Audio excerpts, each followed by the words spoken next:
So, good evening, friends. Good evening to all. Welcome to in our Ayurveda reality channel.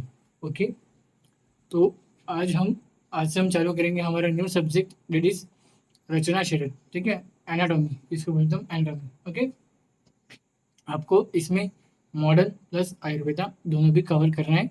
हम दोनों भी cover करेंगे. ठीक है, part 1 modern plus Ayurveda, part 2 modern plus Ayurveda. Okay, तो देखो,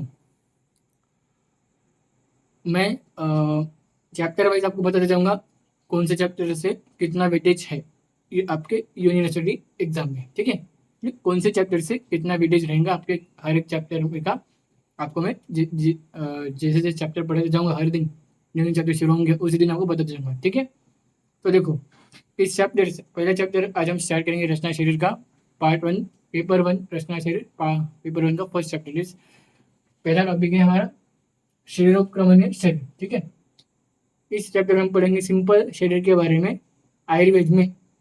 ठीक है, कि आयुर्वेद में शरीर के कुछ कुछ कौन से अंगों क्या क्या बोला गया है. ठीक है, तो एकदम एक सिंपल परिभाषा हम पढ़ेंगे अपने शरीर के बारे में. ठीक है, क्या डिफरेंस है शरीर और शारीर में वो भी हम देखेंगे. ठीक है, सो ये चैप्टर का आपका वेटेज है आपके यूनिवर्सिटी एग्जाम में. यहाँ से आपको आएगा एक एलएक्यू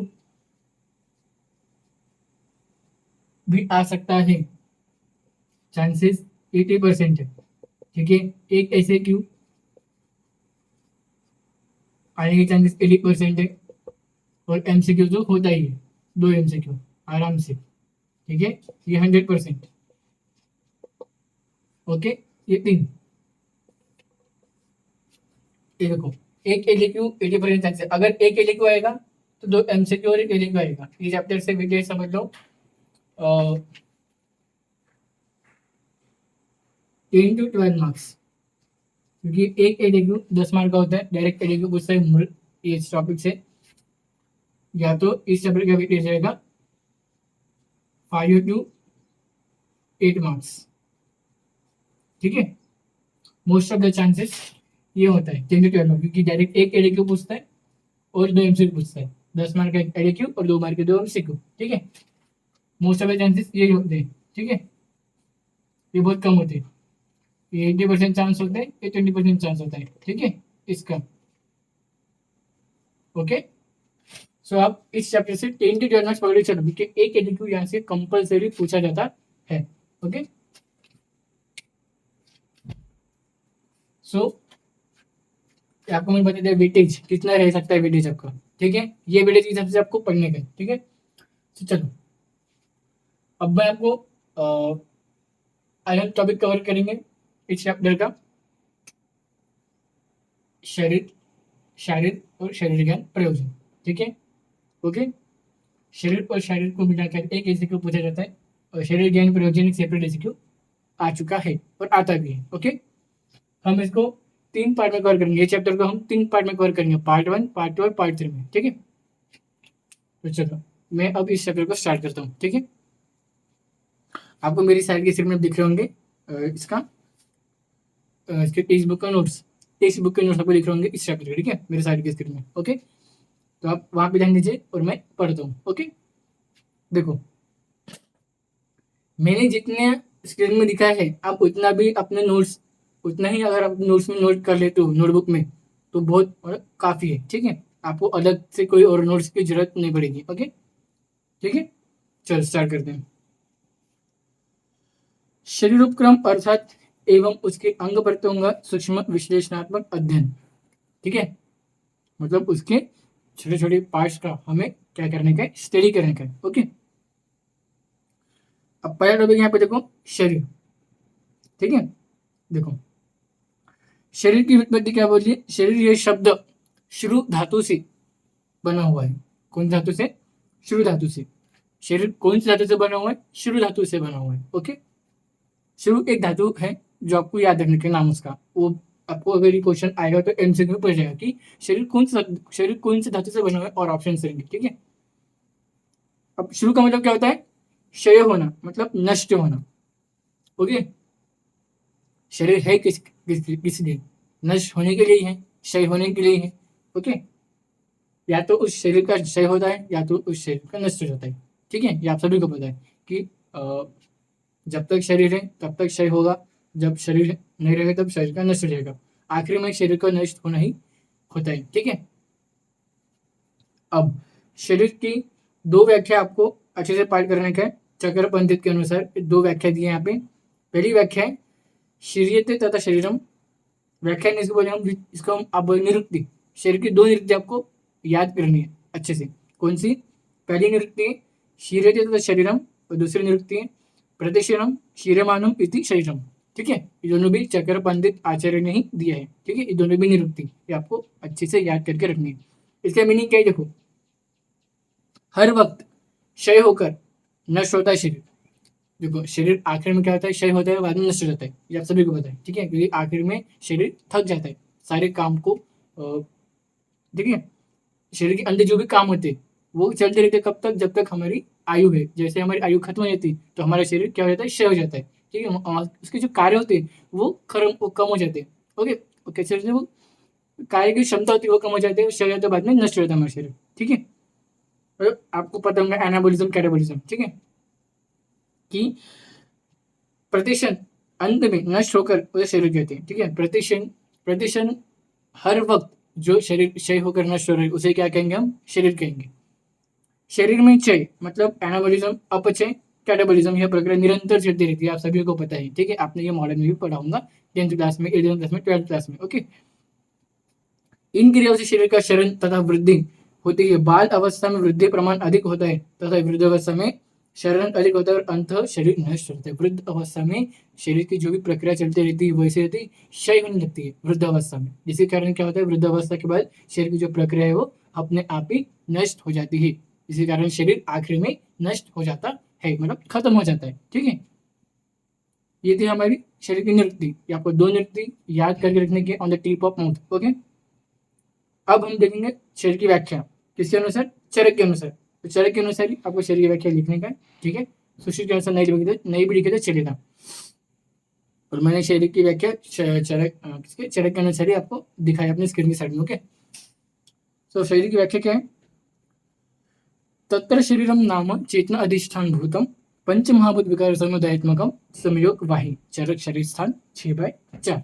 बहुत मोस्ट इंपॉर्टेंट की व्याख्या है शरीर की, आपको ये याद करनी है, on the tip of mouth रखना है। ओके, अब इसमें क्या बात है देखो, चेतन धातु अर्थात आत्मा का अधिष्ठान, जो चेतन धातु है। अब चेतन धातु मतलब क्या, जिस शरीर में आत्मा होगी उसे हम क्या बोलेंगे, चेतन धातु। ये आपने पदार्थ में पढ़ाऊंगा, पदार्थ में। ओके, तथा पंचमहाभूत एवं उसकी विकार उसके समुदाय से जो बना है, मतलब पंचमहाभूत और उसके विकार, पंचमहाभूत से होने वाले जो विकार है, ठीक है, उनका जो एक ग्रुप है जो बना है वो संयोगवाही है। वो क्या है, संयोगवाही है। जो पंचमहाभूत के विकारों का जो ग्रुप बना है, ग्रुप, उसको क्या बोल रहे हैं हम, संयोगवाही बोल रहे हैं। जो शरीर सज्ञा के मतलब संयोगवाही का अर्थ होता है तीन, जो सप्त धातु, तीन मल, इन सब में पंचमहाभूत तो आ रहे हैं ना, ये सब क्या है, ग्रुप है संयोगवाही, जिसको हम संयोगवाही कहते हैं। अनुपात जो शरीर का काम का स्वरूप, जो शरीर के कामकाज स्वरूप में होते हैं। कौन, सप्त धातु, तीन मल और पुरुष। ओके, ठीक है, संयोग भाई। ठीक है, तो इस श्लोक का अर्थ ऐसा होता है। ठीक है, बहुत इजी मैंने आपको श्लोक का अर्थ होता है। ओके, बस इतना ही। आपको शरीर के बारे में कोई भी अगर आपको पूछे क्वेश्चन में, अगर आपको शरीर में लिखने को बोले डायरेक्ट शरीर, तो आपको करने का है दो निरुक्ति लिखने का है और एक व्याख्या। ठीक है, अब हम पढ़ेंगे शरीर के बारे में। हमने कवर किया शरीर, अब हम पढ़ेंगे शरीर के बारे में। ओके, शरीर, शरीर की व्याख्या क्या बोली थी, दो व्याख्या आपको याद करनी है, अरुण दत्त ने दी है दोनों भी व्याख्या, वो भी आपको टॉप माउथ रखने का, दोनों भी व्याख्या शरीर की क्या बोले देखो, शरीरम अधिकृत्य कृतो ग्रंथ शरीर, अरुण दत्त अष्टांग शारीर स्थान 1/1। दूसरी क्या है, शरीरम अधिकृत्य कृततंत्रम शरीरम, कृततंत्रम अरुण दत्त अष्टांग शरीर स्थान 1/1। मतलब शरीर को आधारभूत मानते हुए जिस शास्त्र की रचना की गई है उसे शरीर कहते हैं। इसे शरीर रचना विज्ञान अथवा शरीर शास्त्र भी कहा जाता है। बस आपको शरीर के बारे में इतना ही याद रखना, ये दो व्याख्या और इसका मीनिंग। ठीक है, मीनिंग बहुत इजी है, क्या बताएगी देखो, आचार्य अरुण दत्त ने शरीर को एक आधारभूत माना है। ठीक है, जिस शास्त्र की रचना की गई है उसे शरीर कहते हैं। शरीर को आधारभूत मानते हुए उन्होंने जो शास्त्र की रचना की थी उसे क्या कहते हैं? शरीर कहते हैं, शारीर कहते हैं। और इस शरीर रचना विज्ञान का अथवा शरीर शास्त्र भी कहा जाता है। ओके, फिर हम बात करते हैं नेक्स्ट शरीर ज्ञान प्रयोजन की, जो हमारा जो तीसरा टॉपिक है आज का, लास्ट टॉपिक आज लेक्चर का। ओके, दैट इज व्हाट, शरीर ज्ञान प्रयोजन। ओके, आपको शरीर और शारीर मैंने जितना आपको अपने शरीर के स्क्रीन में दिखा है आपको उतना ही लिखना है। आप अपने नोट्स में उतना ही लिखो, उतना ही नोट करो, उतना ही लिखने से आपको मार्क्स मिल जाएंगे। ठीक है, एनाटॉमी में ऐसा नहीं कि आपको फेंकने की जरूरत पड़ेगी। ओके, आपको जितना बताया गया है अब उतना ही लिखोगे तो आपको मार्क्स मिल जाएंगे अच्छे से। ओके, हमारा लास्ट टॉपिक है आज विषय शरीर ज्ञान प्रयोजन। ओके, चलो अब यहाँ पे श्लोक बताए देखो। शरीर विषय शरीरोपक्रम, ये श्लोक आपको पढ़ने की जरूरत नहीं है। ठीक है, शरीर विषय शरीरोपक्रमिष्यते ज्ञात्वा हि शीर्षत्वं शरीरोपकारेषु भावेषु ज्ञानमृत्युपगेतु तस्माच्च विरिच्यं प्रशंसी कुशला शरीरसान 6/3। क्या बोले देखो, इसमें बोला है कि पहला पॉइंट अभी पॉइंट वाइज बताया गया है। ठीक है, इसमें बोला है कि चिकित्सा शास्त्र में शरीर के रक्षण हेतु शरीर का विभाग ज्ञान होना आवश्यक होता है। चिकित्सा शास्त्र में जब कोई शरीर की चिकित्सा करते हैं तो हमें उस शरीर के बारे में पूरा ज्ञान होना चाहिए। ठीक है, कि उस शरीर का विभाग कैसे हो रहा है, किस कारण हो रहा है, ठीक है, और किस लिए हो रहा है। ओके, फिर शरीर के तत्वों का ज्ञान होने से, क्या बोला है, शरीर के तत्वों का ज्ञान होने से सहायक भावों का ज्ञान हमें प्राप्ति होती है। अगर शरीर का तत्व ज्ञान हमें पता है तो हमें उसके जितने भी भाव है शरीर के वो हमें ऑलरेडी पता होंगे, ऑलरेडी हमें वो पता होगी। ओके, दूसरा पॉइंट क्या बोलता है, शरीर की रचना ज्ञात हुए बिना शरीर की क्रिया ज्ञात नहीं हो सकती। जब तक हमें उस पूरे शरीर की रचना, मतलब कि शरीर कैसा बना है, किस शेप में है, क्या है, वो अगर हमें पता नहीं है तो हमें उस शरीर की ज्ञान के बारे में नहीं पता होगा किसी भी हालत में। ठीक है, क्योंकि अगर हम उस शरीर की रचना ही नहीं समझ में आ रही है तो हम उस शरीर के ज्ञान, उस रचना के आधार पर ही हम उस शरीर के ज्ञान को ठहराएंगे ना। तो अगर हमें शरीर की रचना ही हमें समझ में नहीं आ रही तो हम उस शरीर के बारे में कौन सा ज्ञान हम बता सकते हैं सामने वाले को। ठीक है, सो वैद्य ने प्रथम रचना शास्त्र का ज्ञान प्राप्त करना आवश्यक होता है। तो प्रथम शास्त्र ज्ञान जानना मतलब शरीर की रचना। ओके, शरीरगत अंग प्रत्यंगों की प्राकृतिक रचना एवं क्रिया ज्ञात हुए बिना तथा संबंधी विकृति का ज्ञान नहीं हो सकता है। जब तक शरीर के अंग प्रत्यंगों की प्राकृतिक रचना, अब अंदर की बात करें, इसमें शरीर के अंदर में जो अंग प्रत्यंगों की जो रचना है वो अगर हमें ज्ञात नहीं है, इसके बारे में हमें नहीं पता है, तो हम उसमें जो विकृति हुई है वो हम उस विकृति के बारे में भी नहीं जान सकते। इसलिए हमें सबसे पहले क्या करना चाहिए, उस अंग प्रत्यंगों का जो भी रचना है, प्राकृतिक रचना में वो पता रहना चाहिए कि इसके बॉर्डर सर्फेसेस वगैरह वगैरह, और हर एक ऑर्गन के बॉर्डर सर्फेसेस जो भी हमें, ओके, फीचर्स बॉर्डर सर्फेस जो भी हमें पता रहना चाहिए, तभी जाके हम उस जगह जो भी विकृति हुई है, जो भी डिजेबिलिटी आई है, वो हम उसको हम करेक्शन कर सकते हैं। ओके, ऐसा कहा गया हमारे तीसरे पॉइंट में। चौथा पॉइंट क्या बोलता है कि शल्य कर्म तथा शालक्य कर्म साध्य व्याधि में जिस स्थान पर शास्त्रीय क्रिया करनी होती है उस स्थान में स्थित अंग प्रत्यंग अवयव तथा उसके परस्पर संबंध का यथोचित ज्ञान हुए बिना शस्त्रक्रिया नहीं की जा सकती है। क्या बोले, शल्य किंवा शालक्य, शल्य में सर्जरी, शालक्य मतलब ईएनटी ऑप्थेमोलॉजी। ओके, अगर ऐसी व्याधि हमें, अगर ऐसे व्याधि के पेशेंट्स हमारे पास आ रहे हैं तो हमें उस पेशेंट्स के जो भी, जिस जगह व्याधि है, जिस जगह हम सर्जरी करने वाले हैं, जिस जगह हम ईएनटी ऑप्थेमोलॉजी करने वाले हैं, तो हमें उस जगह के बारे में, उस जगह के अंग, उस जगह में जो भी अंग प्रत्यंग है उसके बारे में हमें प्रॉपर ज्ञान होना आवश्यक है। उसके बिना हम कौन से भी शस्त्रक्रिया नहीं कर सकते। ठीक है, फिर लास्ट फिफ्थ पॉइंट में क्या बताया गया है, सभी प्रकार की चिकित्सा करने का शरीर यह अधिष्ठान है, इसलिए शरीर ज्ञान को चिकित्सा शास्त्र के द्वारा ऐसे भी कहा जाता है। अब देखो, सभी प्रकार की चिकित्सा, हम सभी प्रकार के शस्त्र कर्म किसमें करने वाले हैं, हमारे शरीर के ऊपर करने वाले हैं। जो भी, जिसका भी शरीर होगा, जो भी पेशेंट हमारे पास आएगा, हम उसके व्याधि पूछेंगे, उसके कौन से डिजेबिलिटी आ रही है वो हम पूछेंगे।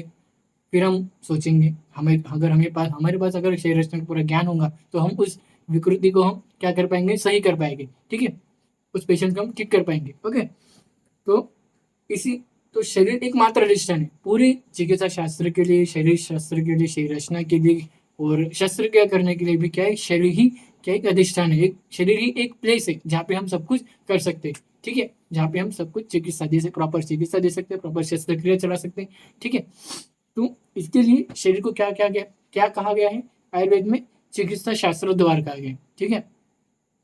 ओके, जो भी हम सब कुछ करते हैं हम किस में करते हैं, शरीर के ऊपर ही करते हैं, ठीक है। चिकित्सा भी हम शरीर में, शरीर को ही देते हैं ना, हम किसी पेन को देते नहीं है, ठीक है। जो पेशेंट आता है हमारे पास हम उसकी गोली दवाई देते हैं चिकित्सा के लिए, ठीक है, कि उसका जो भी व्याधि है वो ठीक हो जाए।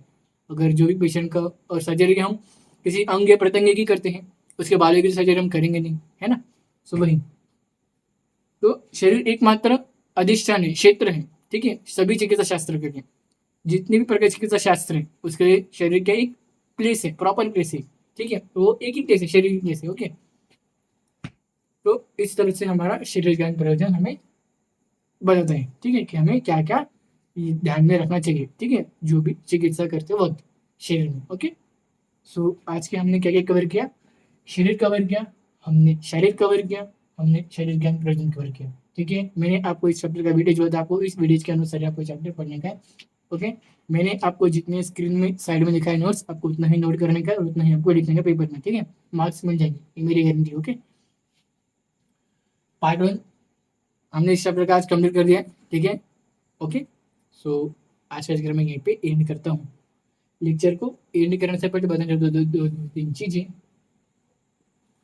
मेरे पास डस्टर तो है नहीं, इसलिए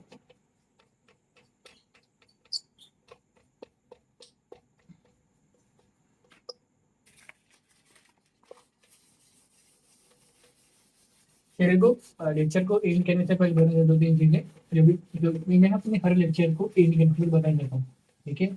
और हाँ, जैसे जैसे मैं चैप्टर पढ़ा जाऊंगा आगे की, चैप्टर वाइज मैं आपको वीडियो बताते जाऊंगा, ओके। ऐसे नहीं सबसे पहले वीडियो बता दूँ, ओके। तो चैप्टर वाइज ही वीडियो आपको बताते जाऊंगा मैं यूनिवर्सिटी के हिसाब से, ओके।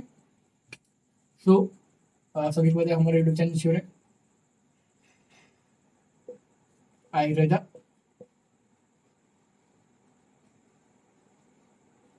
रेडी कर दिया। दूसरा हमारा श्योर है Telegram channel DMS first year notes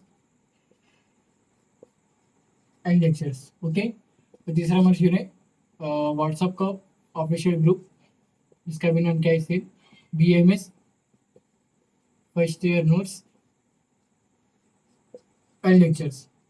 और चौथा हमारा शुरू है इंस्टा का ऑफिशियल पेज, जिसका नाम है आयुर्वेदा LLD, ओके।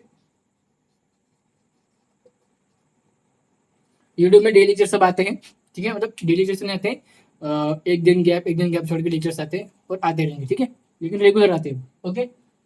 और हमारे यूट्यूब चैनल में भी संहिता अध्ययन सब्जेक्ट भी चालू हो गए, संहिता का सब्जेक्ट के लेक्चर भी चालू हो गए, तो वो भी अब आते रहेंगे, ओके। साथ में रचना और पदार्थ के जो बचे हुए टॉपिक है उसके भी लेक्चर्स आ जाएंगे, ओके, इस वीक में या नेक्स्ट वीक में, ओके। सो यूट्यूब चैनल में आपको क्या करने का है, लेक्चर्स देखने का है, समझने का है, लाइक करने का है, सब्सक्राइब करने का है, फ्रेंड्स को शेयर करने का है, ठीक है। टेलीग्राम में लेक्चर्स के नोट्स आएंगे, ओके। व्हाट्सएप में लेक्चर के नोट्स आएंगे, इंस्टा में लेक्चर्स के अपडेट्स आते आएंगे अब, ठीक है, और आते भी अब, ओके, ठीक है। So thank you.